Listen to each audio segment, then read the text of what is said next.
Mm. Iyan ang ano natin. Mag-umpisa tayo dun sa kotse mo. Sabado ngayon eh, wala lang naman tayong karga.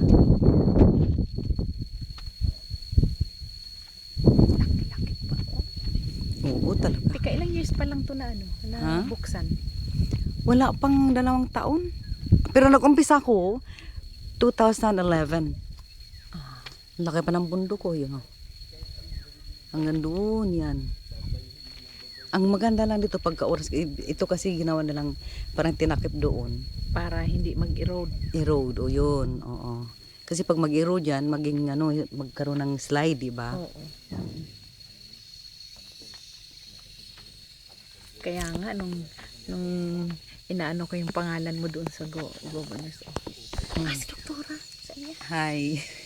Dito kami. Hello.